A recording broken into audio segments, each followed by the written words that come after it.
Hi, კი არა გამარჯობა.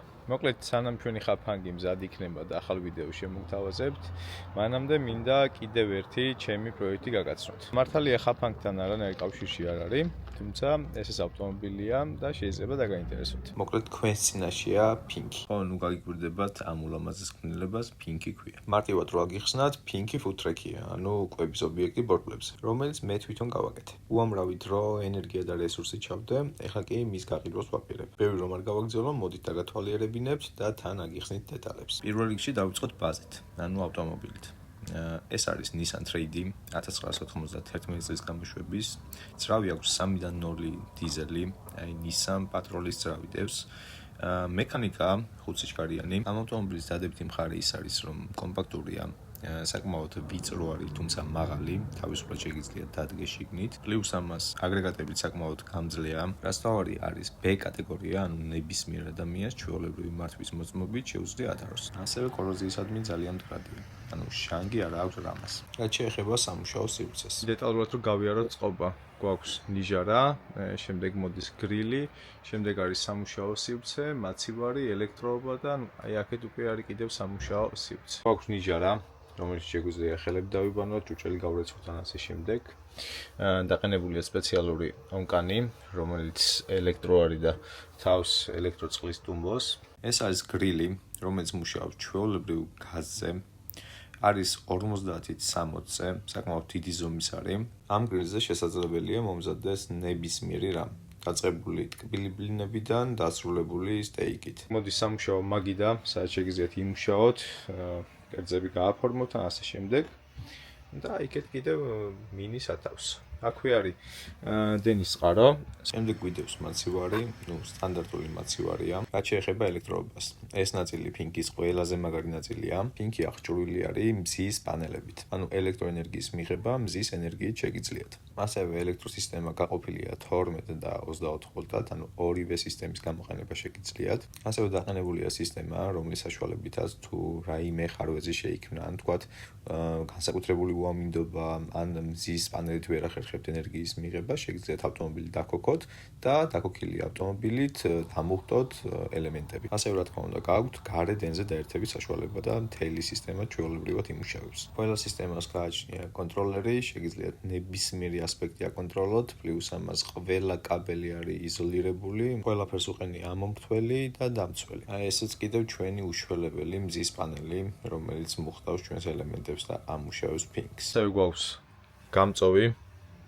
ამ გამწოვში ასევე ხდება CO2, რომელიც ამოდის გრილიდან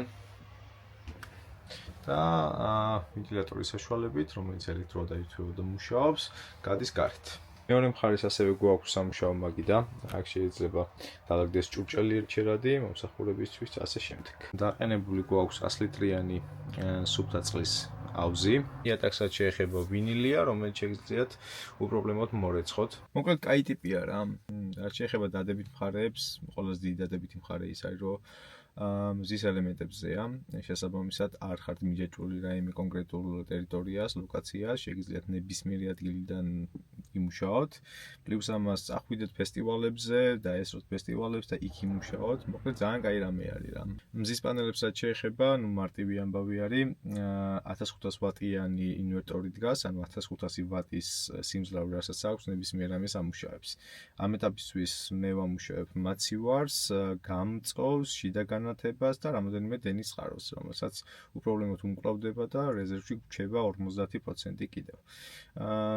თუ თქვათ რაღაც ისეთ ადგილას გახართ, სადაც მზე არ გიდგება და ეგეც არ არის პრობლემა, გამომდინარე იქიდან რომ სისტემა ისე მაქვს აწყობილი. შეგიძლიათ ავტომობილი დაქოქოთ და ამით დატენოთ ელემენტები. გარდა ამისა, გაქვთ გარე დენზე დაერთების საშუალება, შეგიძლიათ დაერთოთ გარე დენს და ჩვეულებრივად მოიხმაროთ შიგნით ყველა ის ტექნიკა, რაც არის. რაც შეეხება ფასს, ამ ავტომობილის ფასი ყველანაირი აღჭურვილობით, ტექნიკით და ჭურჭლითაც კი იქნება 30,000 ლარი. ამ თანხას არც არაფერი დააკლდება და არც არაფერი მოემატება. მოდი ახლა ამ ყველაფერს შევხედოთ ბიზნესის თვალით. თქვენ თუ გეგმავთ, რომ გქონდეთ მცირე ზომის სწრაფი კვების ობიექტი, პირველ რიგში თქვენ დაგჭირდებათ ფართი. ნებისმიერ ქალაქში თუ კარგ ადგილას აიღებთ ფართს, ანუ 3,000 ლარი და ზევით იქნება თქვენი ყოველთვიური გადასახადი. ამ ყველაფერს რა თქმა უნდა დაემატება საგადასახადო მოსაკრებლებიც. გარდა ამისა, როცა ფარჩი შეხვალთ, თქვენ აუცილებლად უნდა გაარემონტოთ ეს ფართი, თქვენს გემოვნებაში მოიყვანოთ, გააწყოთ ტექნიკით და ესე შემდეგ. ეს ყველაფერი რა თქმა უნდა ძალიან დიდ ხარჯებთან არის დაკავშირებული, თუ ოდნავ მაინც დაგეგმავთ, მიხვდებით რომ კოლოსალურ თანხებზე შეიძლება ახვიდეთ. თან არ დაგავიწყეთ რომ იჯარის თანხას იხდით სხვის ფარჩი, ანუ ეგ თანხა უკან არ გიბრუნდებათ და ის ფართიც თქვენი ვერ ხდება ვერასდროს.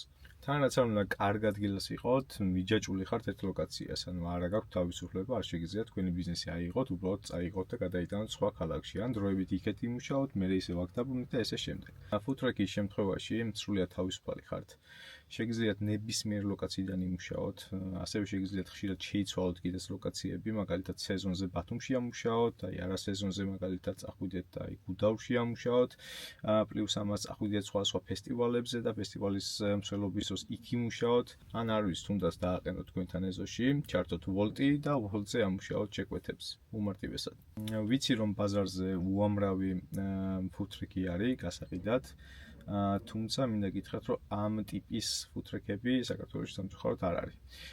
ყველა ის ფუდტრეკი არის ჩათვალეთ ჯიხური, ანუ სადღაც ლოკაციაზე მაინც ხარ მიმული, ანუ აუცილებლობა არის იმის, რომ სადაც მიხვათ, იქ უნდა დაერთეთ დენის წყაროზე, ისე ვერ იმუშავებთ ფიზიკურად. ჩვენ შემთხვევაში გვაქვს მზის პანელები და შეგიძლიათ ნებისმიერი ლოკაციიდან იმუშაოთ. ალბათ ძალიან ბევრი კითხვა წამოვა ამაზე და მინდა რომ აქვე გაგცეთ პასუხი, რომ შემდეგ კომენტარებში და პირად შეტყობინებებში არ მომწეროთ ნებართვასთან დაკავშირებით.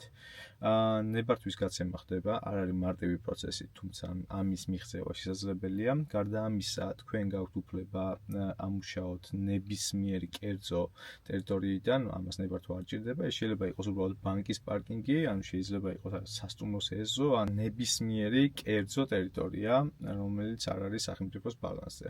ამ ადგილებში შეგიძლიათ გაჩერდეთ უპრობლემოდ და იმუშაოთ ისე, რომ არანაირი გადასახადი და მოსაკრებელი თქვენ არ მოგიწევთ. გარდა ამ ორი ვარიანტისა, ასევე სახელმწიფო სხვა ქალაქებში აცხადებს ტენდერს კონკრეტულად ამ ტიპის ობიექტებისთვის, რომელიც შეიძლება ძალიან მინიმალურ თანხად მოიგოთ და გექნებათ კონკრეტულად იმ ადგილიდან და იმ ლოკაციიდან ოპერირების საშუალება. ხო, ავტომობილი ამ ეტაპისთვის იმყოფება ქუთაისში, არ ვიცი შესაძლებელია ცოტა ხანში ბათუმში იყოს, თუმცა ამ ეტაპისთვის ქუთაისშია, დაინტერესებულმა პირებმა შეგიძლიათ მომწეროთ და გაჩვენებთ, დაგათვალიერებინებთ, აგიხსნით დეტალურად რა როგორ მუშაობს, რა როგორ არის გაკეთებული და ესე შემდეგ.